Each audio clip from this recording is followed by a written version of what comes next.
Remember, the pricing is dependent on the quality. The buyer can reduce your pricing if he notices your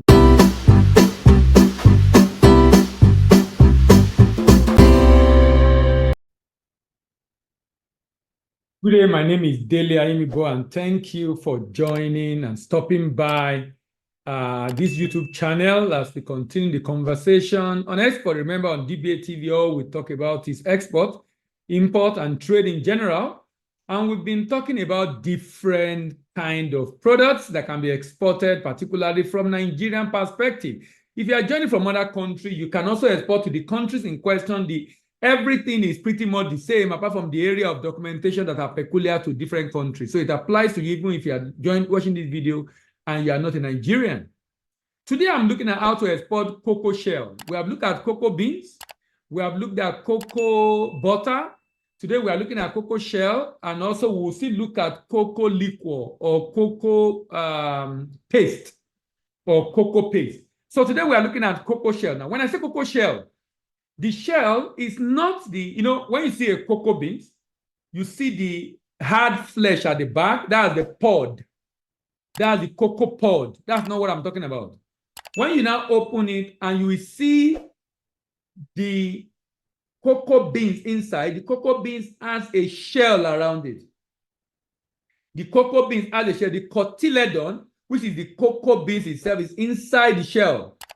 The cocoa bean shell cover what is called the cotyledon. That is what is inside, the one we use for all that we do. Cocoa shell, often considered as byproduct of cocoa beans processing, hold hidden potential for exporters seeking unique and profitable opportunities. To navigate the niche market effectively, it's important to understand the characteristics and application and export consideration for this product. Number one, the cocoa shell is rich in cellulose, lignin, and phenolitic compound, offering potential health benefits. It's available in various forms like the chopped one or ground or even in briquette, catering for diverse needs. It has high absorbency, fire retardant, biodegradable, making it environmentally friendly. It's a mulch, compost, or biofertilizer. It's an animal feed, and it's also used in bioplastic and biofuel production. So it has industrial uses. So if you want to export this product, what should you be conscious of? Number one, the color, usually dark brown or brown. Particle size, usually in powdered form or in granules. The odor is natural aroma of cocoa. The moisture content is expected to be between 8 to 10%.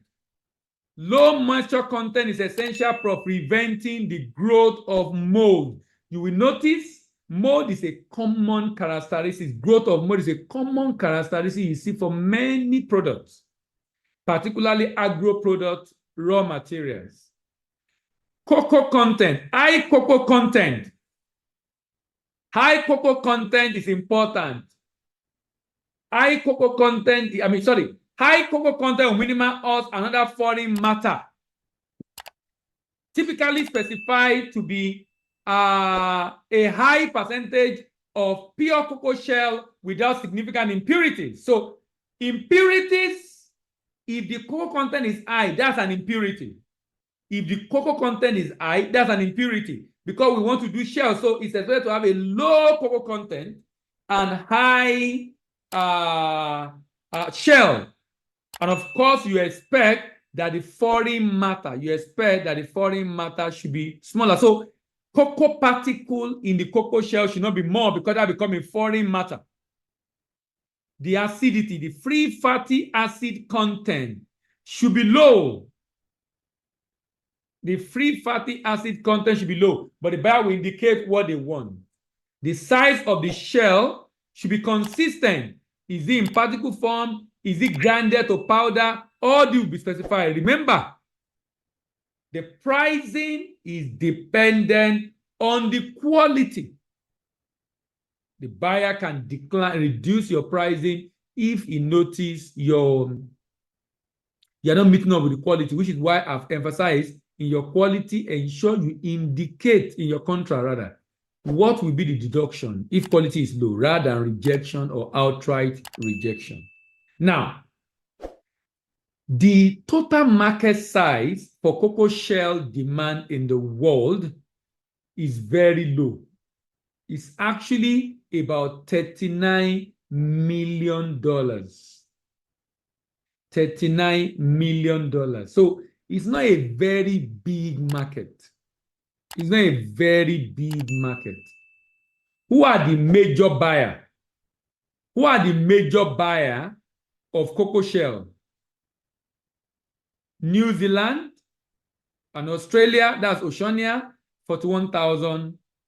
291,000 purchase in Africa, $1.5 million purchase in South America, $1.7 million purchase in North America, Asia, $6 million.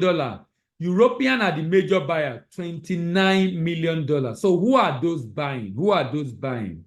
Netherlands, Germany, France, Belgium, Malaysia are the major buyer. Netherlands, 27%. Germany, 19%. Belgium, 7.6%. Malaysia, 7.7%. 7.7%. Now, packaging. In packaging this product, it is cost effective to use a jute bag or polypropylene bag and ensure adequate ventilation, particularly for bulk shipment. Particularly for bulk shipment. This is very, very, very important.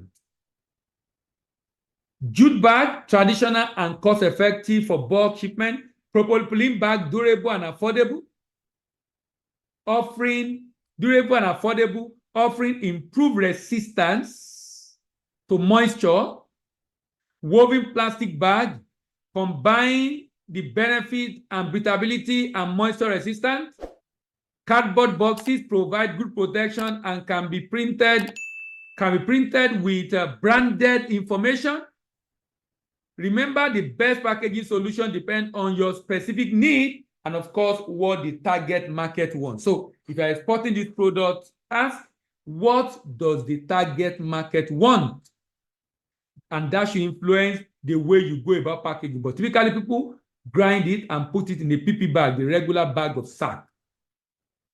Now, if you are exporting this product, apart from the regular document like NXP, Proforma invoice, export license, SGD, CCI, if you are shipping from Nigeria, bill of lading invoice, packing list, you also should consider fumigation and phytosanitary certificate to ensure you are not carrying pests to the country where the good is going to. Before I close on this particular cocoa shell, can we talk about the major challenge in exporting it? Number one is contamination and foreign material. Contamination and foreign material. Presence of contamination and foreign material in cocoa shell can make a buyer to reject it. If the moisture content is high, it can lead to molds growing, making the buyer to reject it. There can be insect infestation. Cocoa shell is susceptible to insect attack during storage and transportation. So you want to ensure, that's why fumigation is important. Appropriate insecticide is used during storage. Poor packaging, inadequate packaging can lead to damage and contamination. Inadequate packaging can lead to damage and contamination. So it's very important, even chemical residue, the presence of chemical residue, presence of undesirable chemical residue from pesticide and fertilizer also can lead to rejection. Can lead to rejection. Insufficient testing of the quality parameter can also lead to rejection. These are the different quality issues that people have. Now, the reason why I treated this is that even though the demand is not so much, is to let you know that cocoa beans, like many other products, there's nothing wasted. Everything has a use. It all depends on the country and those that are thinking to use those things. Nothing is wasted in an environment where people are thinking.